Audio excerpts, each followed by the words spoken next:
In this tutorial, we'll show you how to add a new table to an existing entity. First, locate the entity you want to update and double-click it. In this example, we'll use sales_order.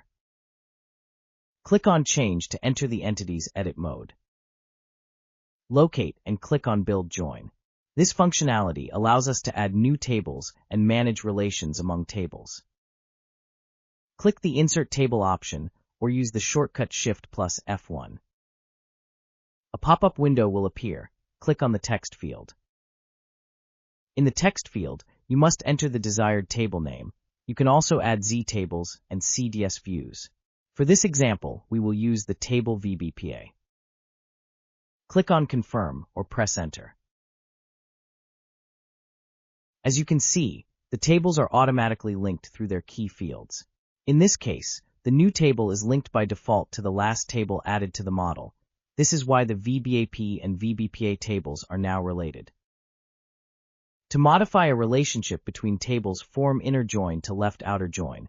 Simply right-click on the relation line between tables and select left outer join.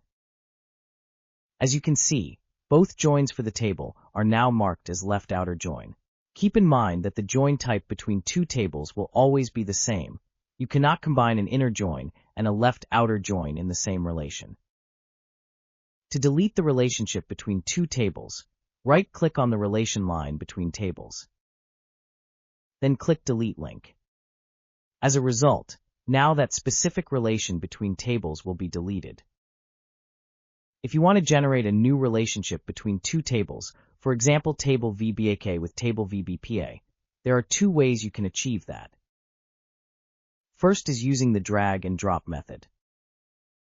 Click and hold on the desired field and drag the cursor to link it to another field. It will be identified with a dotted line and colored points, red and blue, to mark connection points. Now the tables VBAK and VBPA are now related, being the VBAK the parent table. Another way to relate tables is to click on the function Join Conditions. This function will propose the join condition between two selected tables and relate them automatically. A pop-up window will appear with two options. Click on the first field. The first table will be the parent table. From the drop-down list, select the desired table. In this example, we'll use the VBAK table. Next, we need to select the child table. Click on the second field. From the drop-down list, select the desired table. In this example, we'll use the VBPA table. Click Continue.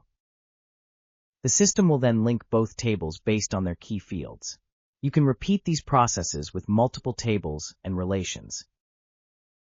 Back in the entity's main configuration, the table relations list shows that the new table has been added, along with the type of join it has with its parent table.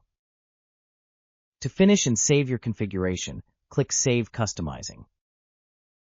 A pop-up message will appear indicating that the entity's structure has been modified. Click Continue. Select the package where the configuration will be stored. Click here. Type the desired package and click Save.